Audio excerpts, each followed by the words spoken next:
गेंडे की काटली मोड़ा नहीं हो दाग बोझ कौन सा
सुंदर सुंदर गरु आछे शाहिवाल फिजियाम एवं या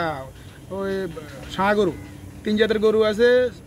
4-5 मन থেকে 8 मन पर्यन्त गरु आछे केउ केउ भालो मानेर गरु निले आमार থেকে আসিয়েন যোগাযোগ করিয়েন এবং আমি যদি এগুলা কিনি কেউ রাখি যান আমি এগুলা কোরবানির আগের দিন সেল দিতে পারবো অসুবিধা নাই এক সপ্তাহ 10 দিন আগে কিনে রাখি যাইয়েন আমি এগুলা ফ্যাসিলিটি মেকে রাখি যাবো আমার কাছে সুবিধাটা পাইবেন আমি এগুলা আমার ইয়া গাছে চাষ করি ঘাস এবং খড় এগুলো মিলে আমি এগুলা লালন পালন করতেছি এবং ভুসি খাবাই এবং অন্য কোনো দানাদার অন্য কোনো ইয়া কিছু খাবাই না মেডিসিন নাই অন্য কোনো মেডিসিন দিই না কোনো ইয়া কেমিক্যাল জাতীয় কোনো কিছু আমি ইউজ করি না এবং এগুলা ঘাস এবং খড় কি দিয়ে এগুলো আমি লালন পালন করতেছি গরু যখন কিনবেন আমার এখানে আসেন দাওয়াত রইল এবং পছন্দসই গরু আছে সব দামের গরু আছে একবার আসি আমার দেখি যায় না টাচ দিয়ে যায় না একবার আমার গরুগুলা